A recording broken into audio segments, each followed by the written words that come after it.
Today we're going to use Intersect and the awesome Sketch Revolve tool to make a fantastic textured vase. So let's get cracking. Today's project starts at Tinkercad.com. It is 100% free. I simply choose sign in with Google. Today we're going to hit create brand new 3D design. I like to start by naming projects. I'm going to call this one Vase 26. If this is your first day using Tinkercad, you may want to check out these tutorials right here. They are my day one tutorials and they'll give you a better base for the rest of the projects I show you. Today's fun vase project is going to start with the wicked cool sketch tool. When you bring this out, note it fits exactly in a 20 by 20 box and I'm setting it right in the center of our project. When it opens, I do recommend you check out the sketch features. This is where you find out what's new, and you can also learn amazing techniques that are going to make you better with the tool, animations, all sorts of things that are super useful. Whenever you're done learning, you can simply hit the X. If you prefer my tutorials, I've got a full sketch playlist you can find right here. I'm going to keep our project relatively small, and it starts with a straight line. This is the 0, mark. I know I want to make mine 40 millimeters, so I'm going to simply move down here and then I'm going to show you if you hold shift, it locks it straight. Note it shows you the measurement on the side. When you click, we are actually done and you can simply hit escape to finish it. I am going to move down here and I'm going to switch my stroke width to 1 and press enter. That's it. We can simply hit finish sketch. Now this is where it gets cool. We're going to play over here with the parameters. Please make sure you never adjust the handles. That does break parameters. And we're simply going to type these numbers in here. For the height, we're going to choose 36. So it's not quite as high as it was wide. Then we're going to scale it. Let's choose 120. And then down here, we're going to bump this to 55. Notice you have to click and type, otherwise those drag. And then because we're going to do 360 degrees, we're going to do a twist of 30. Once again, type the box, press enter, and it does your twist. And I do want it to be a smooth twist.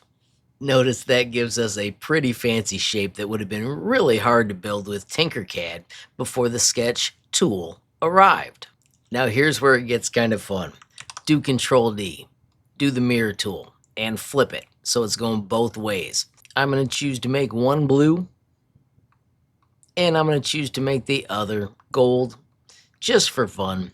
Now I can grab those two and do Control D, and then I'm going to rotate it 15 degrees. Notice I'm picking 15 because that goes in to 360 degrees. There's my 15. I let go and do Control D again and again all the way around to make the wicked cool pattern. Bang! Now I want to group all these parts, so I'm going to select them all, and I'm going to do Control G to union group. Notice it does take a moment because these are kind of complex. And then when it's done, I'm also going to switch to multicolor because I want to keep that fun color pattern I had going on. And there it is, finally grouped, and that allows us to use Intersect group in a few moments. So to make our vase, we are going to now divide this into sections using a cylinder. I'm going to quickly match the cylinder's diameter. See how that's 48? So now I can shift stretch this, type my 48 and press enter. I'm going to quickly set the height to 1 millimeter thick. And then let's select them all. Choose L for align. We'll make this one the boss. And we want to choose center, center. And of course we want it at the bottom. Now I'm going to line these up with the intersections. So Control D, Control up arrow, right there, Control D. Notice they line up pretty close. I'm going to do Control down to get that one where I want. If you want to be more precise, you can set your nudge to something different. I like right there. And then one final Control D and Control up to get to the top. I'm going to cheat with this one. First, I'm going to set my nudge to 1. And then I'm going to simply shift select that ring, the shape, choose L for align, and use the align tool to get it exactly to the top. This will all get grouped later, but right now I'm going to hide these. And I'm going to simply group the cylinders with Control G. Notice the simple cylinders group way faster than the fancy shape we had created earlier. Believe it or not, we're almost done. We are now going to bring out Sketch Revolve, and we want to set it right here, centered on the shape. Notice it also fits in a 20 by 20 area.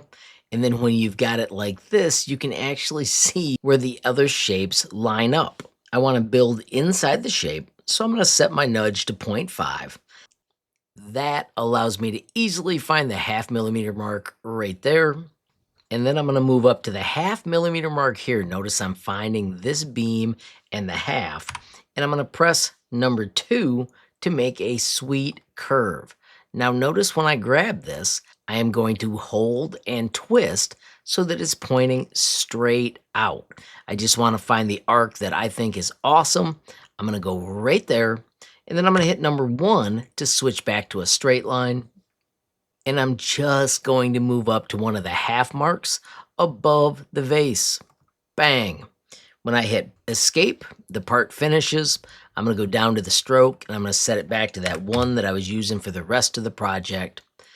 I can double check the lines by clicking on them, and if I want to adjust this a little, I can easily adjust it. Notice right now it is a smooth curve, so they both adjust.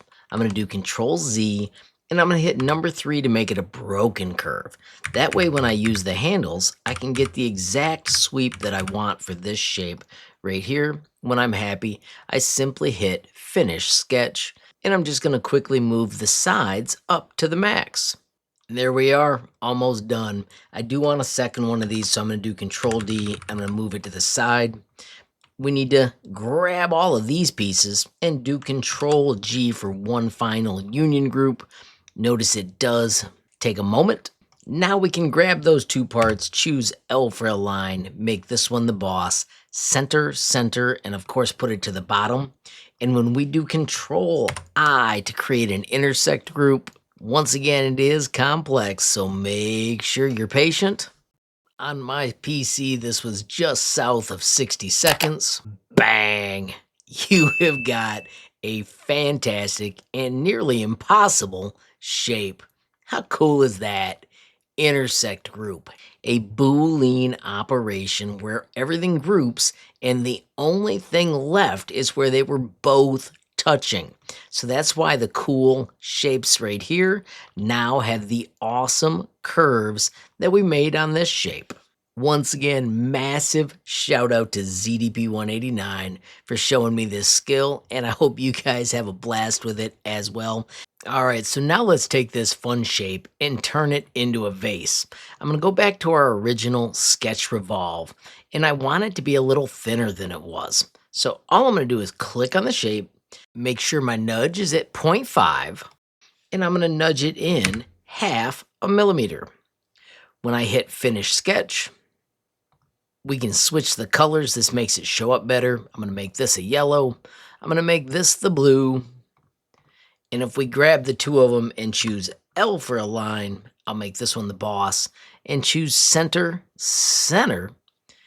And then, of course, we want the bottoms to match as well. Now, if we double click on this, I want this to be a little further out than I've got it. When I click on the shape, I'm going to set my nudge to 0.1. I can now click on this and just nudge it out 1, 2, 3, 4 tenths of a millimeter. And then I also want the bottoms to line up. Remember how this is 0.8? Here's what I'm going to do. Double click to get in. I'm going to set my nudge to 0.5. That helps me line things up in a moment. And I'm going to hit number 4 to add a point right here. If I hit V, I can now grab my points. If you forget V, it won't let you. And if I hold this, I can bring it right to the 0, 0 mark. I now want to take this one and drag it straight down, once again holding it so it snaps. Then I can click on this line and hit number 1 so it becomes a straight line. Now if we zoom in, it's hanging below. And if you think about the math, we just need to move it up 4 tenths. I'm going to go back to 0.1, click the up arrow because I've got this whole line and it goes up 1, 2, 3, 4 tenths. So it's lined up with 0, 0. You'll note this shape is not lined up. We'll fix that in a minute. We're also going to trim the top piece when we're done. You could try and trim it here, but I like trimming it after. Finish sketch. Now that texture is closer to where I want it. If we look underneath, we do have the filled bottom. I'm going to click on the blue one and hit D to drop to make sure it's at 0. I'm going to click on the yellow one, hit D to drop to make sure it's at 0. You can see the two parts are lined up the way we want, and we simply need to trim this top piece. I'm going to do that by hitting W for Workplane. Click right on this shape. Bring out a normal cube and drop it right there. I'm going to just use the handles to stretch it past in every direction. And then I'm going to shift select the blue piece and do Control G to union group. After a moment the parts are trimmed, I'm going to hit W for Workplane and we're ready for sending it to the 3D printer. Of course it's absolutely tiny, but if you want to create a larger one, all you've got to do is follow the same steps with bigger numbers. I'm going to simply grab it all, let's choose Export, STL, and I'm going to store it in my 3D modeling folder as Vase 26. And then we can bounce to Bambu Studio, create a brand new project, and add that tiny vase, and switch to the awesome BB Life silk gradient filament that I've got. If we do slice plate using 0.2 standard, we're going to have one to check out in about 40 minutes. Finally, print plate, and let's send it for 3D printing. So here we are with the BB Life green gradient silk, the Bambu Labs P1S, and not too much later, we have got a super fun textured vase. Obviously super tiny, but also pretty darn epic. How cool is that? So let's wrap things up quickly. Obviously, massive shout out to ZDP189. Super cool skills, and it's so fantastic that he takes a moment to share them with us. Being able to use Intersect like this, where you take a complex design, merge them together, and bang, you get a fantastic project in no time. Of course, if you check that bit.ly up above, you can see all the designs he's created. I would love to hear what ones are your favorites, and if you have other cool uses for the Intersect tool, I'd love to hear those in the comments below. I do want to quickly say thank you to everybody that supports me via YouTube memberships. Don't forget there are 3 different levels of support, starting as low as $5 a month. With any level of support, you get early access to videos. Also, make sure you pay attention for those members-only posts. A massive shout out as well to everybody that supports me via Patreon. Love how that group is growing. It has a fantastic messaging area where you can ask questions, post designs, gain skills. Of course, you can learn more about it with the bit.ly up above or the link in the description. Finally, friends, I want to thank you for watching. Don't forget, every time you like, hype, share a video, add a comment down below, or click subscribe. You're helping HLModTech get just a little bigger, which absolutely makes my day. Friends, have a glorious day, and keep tinkering.